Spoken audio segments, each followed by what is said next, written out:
You know that feeling? End of the month, you check your account balance, and something inside you just sinks. Not because something went wrong, because nothing did.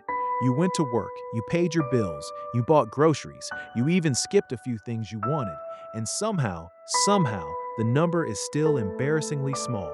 Here's the truth nobody told you at school, at your first job, or at the dinner table. No one is coming to save you. Not the government, not your employer, not a lucky break, not a rich relative, just you. And that's not a threat. That's actually the most powerful thing you'll hear today. Let's talk about the illusion most of us are living inside. You have income, maybe a decent one, maybe even a good one, but at the end of every month, the money is just gone, and you can't quite explain where. That's not a spending problem, that's a system problem. See, the financial world is brilliantly designed, not for you to build wealth, but for you to keep spending. Subscriptions that auto-renew, buy now, pay later schemes, inflation quietly eating your savings, social media showing you a lifestyle that costs 3 times what you earn. The average person spends 110% of what they earn, not because they're reckless, because the system is rigged to pull money out of your hands faster than it comes in. And while you're in that loop, working, spending, surviving, repeat, time is passing. Compound interest doesn't wait for you to figure it out. Inflation doesn't pause while you get comfortable. The market doesn't stop because you weren't ready. The financial clock is ticking right now, whether you're paying attention or not. So what do? You stop waiting and you start building. Before we get into the numbers, I need to speak to something deeper. Most of us don't have a financial problem. We have an identity problem. Somewhere along the way, you picked up a story. Maybe it was, we're not the kind of family that has money. I'm creative, not good with numbers. I'll sort out my finances when I earn more. YOLO, you only live once, right? These stories feel true. They feel like personality, but they're costing you years of your life. Because the person who says, I'll save when I earn more, earns more, and spends more, and saves nothing. Because the person who says, I'm not good with money, has decided their financial future before it's even begun. Because the person who says YOLO is often 45, exhausted, with no safety net, and suddenly very aware that life is long.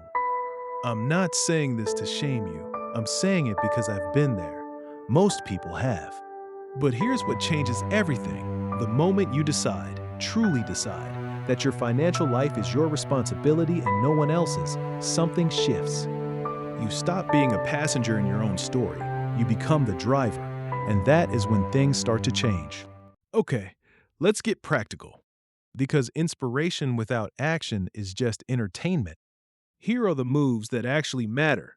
Most people are vague about their finances. Vague is dangerous. This week, not someday, this week, write down exactly what comes in and exactly what goes out. Every subscription, every impulse buy, every small expense. The truth might be uncomfortable. Good. Discomfort is information. You cannot fix what you refuse to see. A simple framework to start with. 50% of your income covers needs, rent, food, transport, utilities. 30% covers wants, eating out, entertainment, lifestyle. 20% goes toward financial freedom, savings, investments, debt repayment. If 20% feels impossible right now, start with 5%, then 10%. The habit matters more than the amount in the beginning. The goal is to make saving automatic before you can spend it. Go through your bank statement right now or tonight and find everything you're paying for that you forgot you signed up for. Streaming services you don't watch, apps you don't use, gym memberships collecting digital dust. These small amounts, $5, $10, $15, or shillings a month, add up to thousands a year. Cancel ruthlessly. That money belongs to your future self. Before you invest a single coin, build an emergency fund. 3 to 6 months of living expenses sitting in a separate account, untouched unless the world actually falls apart. This isn't sexy, it doesn't go viral, but it is the single thing that will keep a bad month from becoming a financial catastrophe. Without it, one medical bill, one job loss, one broken car, and you're back to zero or worse.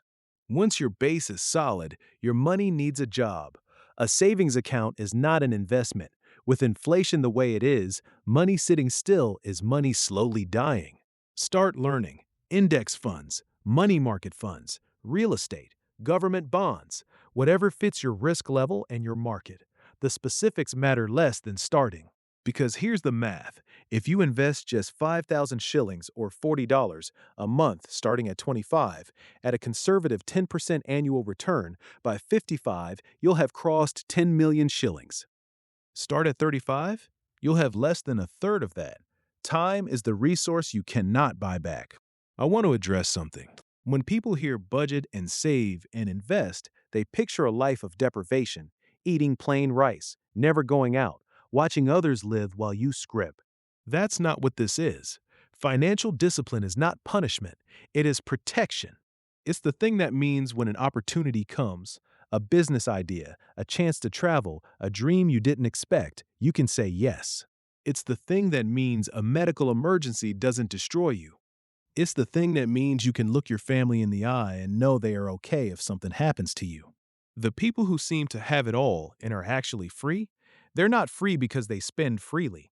They're free because at some point they chose their future self over their present comfort. That's not sacrifice, that's self-respect. So here's where we land. No one is coming to save you. And honestly, that's beautiful because it means the power has been yours the entire time. You don't need to be perfect. You don't need a finance degree. You don't need to earn more before you start. You need to decide. Decide that your financial life matters. Decide that future you deserves the effort. Decide to start, not perfectly, just honestly, today. One budget, one habit, one account, one decision at a time. The best time to start was 10 years ago. The second best time is right now.